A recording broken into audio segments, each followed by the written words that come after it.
Welcome back. We are covering 20 key action items to increase sales, and we're covering number 8 and number 7. But before we get started, you see that little Venn diagram below, the sales success diagram. If you haven't listened to that already, at the end of this video, it'll be in the playlist that I'll have linked below in the description. Strongly encourage you to check that out, because if you're not implementing those 3 things in your life, it doesn't matter about these 20 key action items if you don't have that together and exercising that. Also, do me a favor, give me a thumbs up.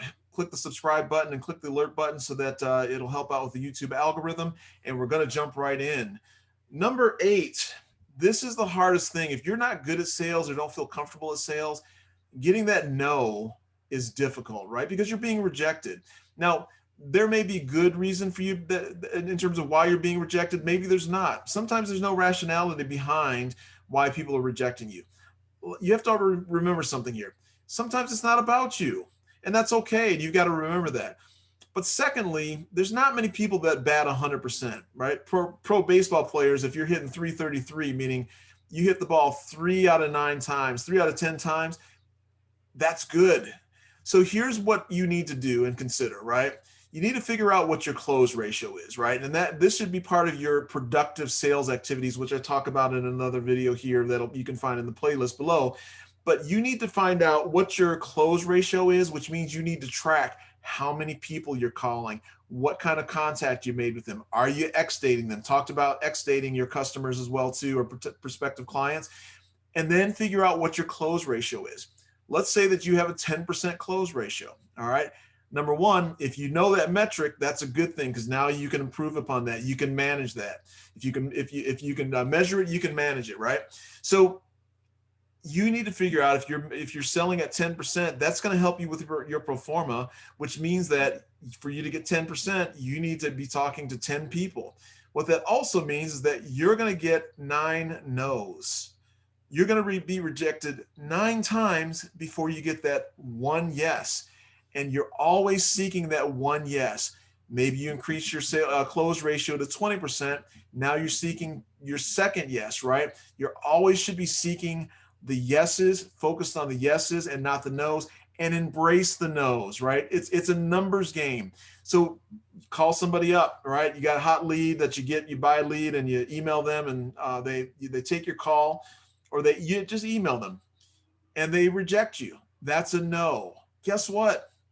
Now, based on your close ratio, you're 7 no's away from getting your first yes, right? Even if you go 7 in a row, that's good. You should be like, okay, great. And here's the other thing I want you to think about, right? And this is what these guys that come door to door to me, and it's something that I'm not going to buy, I cut them off at the pass and I say, listen, I'm not buying from you today because I don't want to spend the money. I don't have time to talk to you right now, whatever my reasoning is, right? And there's nothing they can say that's going to change my mind. I know if I'm going to buy, I know if I'm not, probably not, but sometimes I will. I always buy from the kids, by the way. I always buy from Cub Scouts and Girl Scouts, always the kids fundraisers. I'm always buying stuff from them because my kids have gone out to sell too. But here's the deal. Know when it's a no and cut your losses and move on. Stop trying to sell people stuff when you know that they're not going to buy. I'm very upfront with them, and I'll tell them, I'm not going to buy today. You probably want to stop wasting your time. I know you think you're great at selling, and I believe that you probably are pretty good at your job too. I'm not buying today. So you probably want to increase your chances to talk to more people to get past this no to get to your yes. You need to realize that as a salesperson too. And when you're doing sales, cut your losses. Get a date when you can call them back, X-date them, call them back when they're ready to talk or in a better mood or whatever that looks like. But get through your no's to get to your yeses. All right. Number 7. Believe in the product or service you're selling. If you're starting a business and you don't believe in it, bad mistake. You shouldn't be doing it, right? Don't start a business based on something, a product or service you don't believe in. That goes back to one of these AAC items here, intrinsically. And again, click on the playlist to get to that video and listen to that as well. But if you don't believe in the product or service you're selling, I'm telling you, you're going to fail at sales.